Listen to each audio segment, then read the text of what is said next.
Thousands of you got a chance to tour a piece of history. The LST 325 left Cape today after being docked for the last 5 days. Its annual one-month mission of informing people is over, but what you may not have gotten to witness are the dozens of volunteers to keep the engines running and the history alive. I had the honor of meeting and talking to some of those volunteers. And this is the galley. Very cool. Smells good. This is where our meals are produced. Which they're doing right now. What's for dinner? Chicken. Nice. That sounds good. Chicken. Can't beat it. How's the food, to be honest? It's awesome. These ladies know how to cook.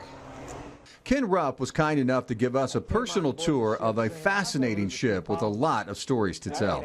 This LST, or Land Ship Tank, number 325, made over 40 trips across the channel in World War II, delivering tanks, troops, and supplies to Normandy. Wow, what a view. It is. And this picture here gives you an idea of what the deck of the ship looked like when it was fully loaded. So you had the tanks down below, and then you had all this gear up above. Yes. And then you'd unload the tanks, and then you'd have to unload these things. Exactly. Right. Inside the ship, you'll find a belly full of history. 20 Sherman tanks could fit in this hold, 3 across. Okay, so the way you make it work, you watch your rudders down here. This is your rudder indicator, shows which way the rudders are aimed. And you push this stick. Oh, I see. You can see if I push just a little bit, it goes. Yeah. Oh. But you'll also find 50 volunteers who have a passion for keeping the LST sailing and the stories flowing. Volunteers like Captain Bob Kubota. What would you say is the most rewarding part of the job for you?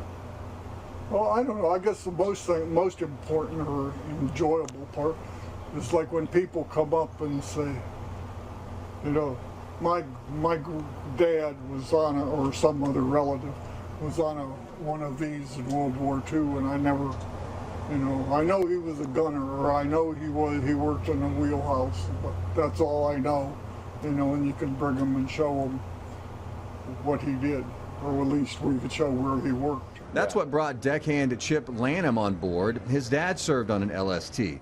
He's been volunteering on this ship for the past 21 years. It's kind of addictive. I came in, pitched in, and learned a few skills, and picked up more skills as we went along, and met some great people, and had a good time. The story of the LST goes back to Winston Churchill.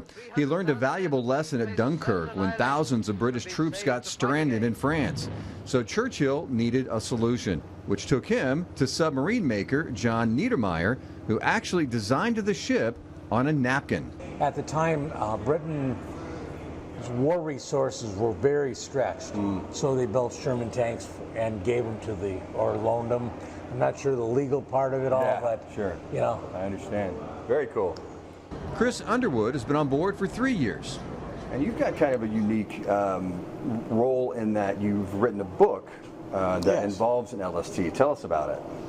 So it is a fictional story, kind of a historical fiction with a twist, that the grid goes down and modern machinery can't be trusted, and so we bring the ship out of retirement. And it's The Cold Winter is the name of it. Yes, The Cold Winter. How has being on board the LST, how did it help you in writing your book? Oh, it's helped everything. It's helped everything about my storyline, and also just what I can tell about the story, just all the stories I've heard from all the crew members.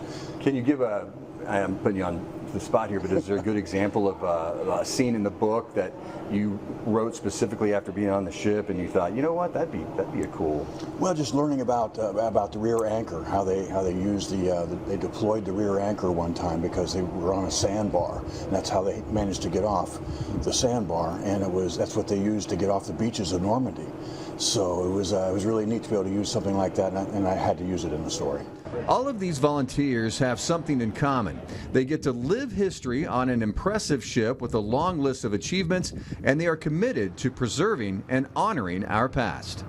Why do you think it's important to have a history lesson like this still available for folks? Oh, because this is just an amazing piece of history, just where it's been and what it's done, and how many of these that were made and how many guys were served on them. We feel it's important to tell a story. There's over 100 of these, or 1,000 of these, I should say, that were built with 100 men on board. So that's 100,000 sailors right there. There's at least that many people that built. So we're looking at close to 250,000 people that work directly on this equipment. And they're all part of the greatest generation. And I feel strongly if you don't learn from history, you're going to make the same mistake again. And thanks to the crew of the LST 325 for such a great visit. I had a great time. The ship was commissioned in 1943 and made 44 trips across the channel into Normandy during World War II.